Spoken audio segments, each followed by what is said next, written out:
President Trump, we have the example from the first term.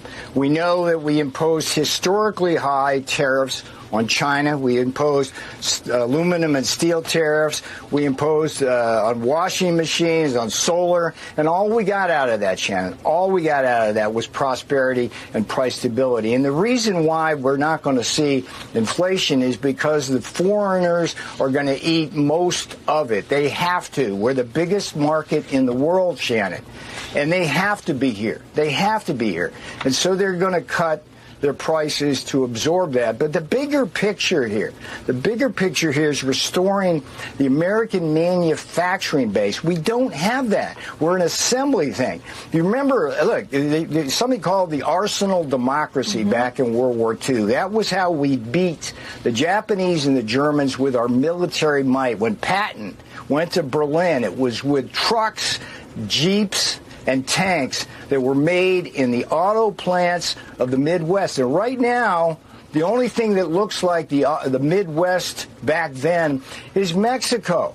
You go across the diaspora of cities in Mexico, there's football field size, 50 football field size assembly plants that are down there making the engines for here. We can't do that. Well, the Germans and the Japanese, the South Koreans, and the Mexicans have taken our manufacturing capability. So we've got to get that back. And we're going to do it in a way which is going to protect American consumers and create jobs for American workers. There's going to be over 1 million new jobs created in the greater auto industry. We are ecstatic to see an administration finally address the unfair trade laws in this country.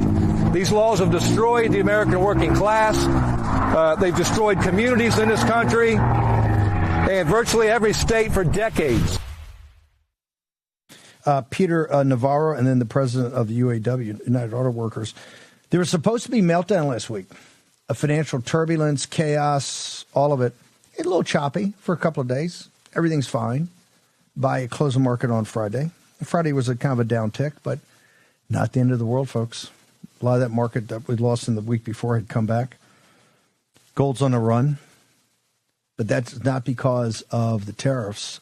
They're trying to blame everything on the tariffs. They're trying to take Wall Street. They're all running dogs for Wall Street. Every time you hear, oh, it's a tax, the price is going to go up over and over again. AOC, Bernie, you've run for president twice. You think you would learn something about this? When Bernie Sanders, oh, these tariffs are terrible, he's out there, this phony populism, cosplaying a populist. And then the union that's making the cars say we love this. Trade policy has worked against the working class and the middle class in this country for decade after decade after decade, even before NAFTA. NAFTA was bad enough.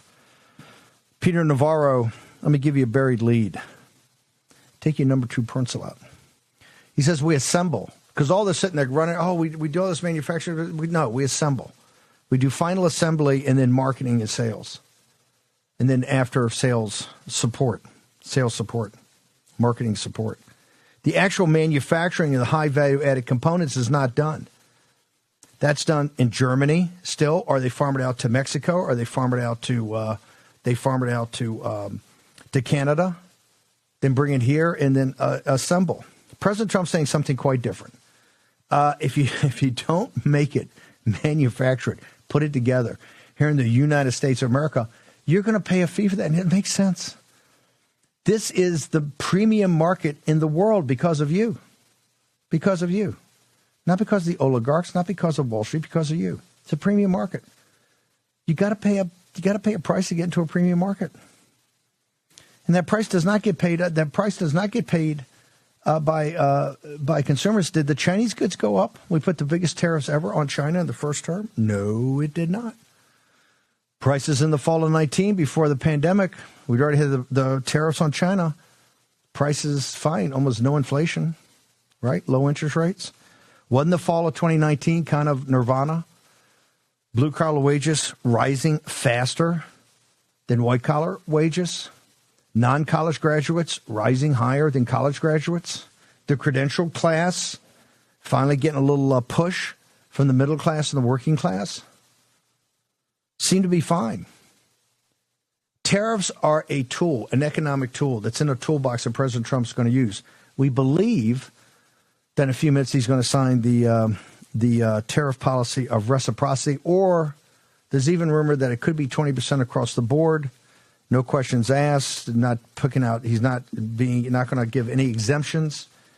It's still up in the air. They may wait till tomorrow to do that. They may wait till Wednesday morning to do that, because I don't think the tariffs themselves actually cut in over to customs until Thursday, is my belief. But I would like to see some. A organized effort here to kind of roll this out. I think it's very important. So we're going to spend the rest of the evening on this, in and out.